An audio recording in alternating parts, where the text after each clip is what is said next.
Fabrice Millon, Je vois des pieds, aux éditions Sens et Tonka. Ils me frôlent sans jamais me toucher. Ils ne sont pas comme les miens, ce sont de jolis pieds. Les chaussures varient selon l'individu et le quartier. Le pas est tantôt rapide, tantôt lent. Je les admire à longueur de nuit.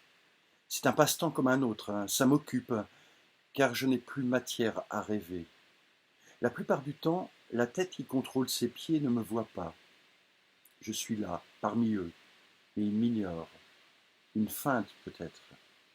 Le sol urbain est le même partout. Dans les grandes villes, les trottoirs sont fonctionnels. Des grilles d'aération s'y trouvent. Une douce chaleur s'en échappe. Elle me réchauffe et me rappelle quelques sensations, désormais douloureuses. Une image apparaît tout de même. Un lit, un matelas et une couette, qui au contact du corps produit et conserve une harmonieuse chaleur. Quand je suis allongé à même le sol, je maudis le carton me servant de matelas. Malédiction à lui de ne pas être moelleux.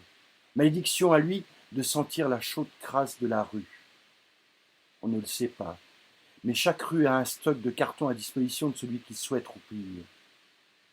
Ce soir, je repense à cette première nuit, celle de tous les cauchemars. C'est au moment précis où votre visage s'approche du sol, à une distance permettant un baiser, que votre corps devient trottoir. L'union est immédiate. Sans que l'homme s'en aperçoive, une partie de lui est faite de béton. À hauteur humaine, le trottoir n'est pas le même qu'à une dizaine de centimètres. On croit qu'il est inodore. Il pue. Le revêtement dévoile quelques microscopiques détails. Il n'est en fait jamais lisse.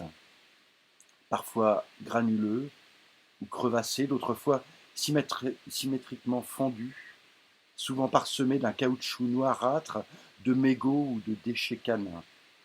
Il n'est jamais bien agréable, mais il s'offre si facilement à nous. S'il avait des bras, il nous les tendrait. Si à travers le béton une bouche se dévoilait, elle lancerait des invitations à qui veut entendre. Maudit bitume, il hurle, et je l'entends. Cela fait des années qu'il me tient de ses bras avides. La déformation de mon corps l'atteste, et les marques sur mon visage ne sont pas forcément les stigmates de l'alcool, mais plutôt des meurtrissures ordinaires. On se blesse aisément dans la rue, et le regard des passants élargit chaque plaie. Mes compagnons n'ont pas tous le corps meurtri. Nos souffrances communes sont moins visibles, plus intérieures.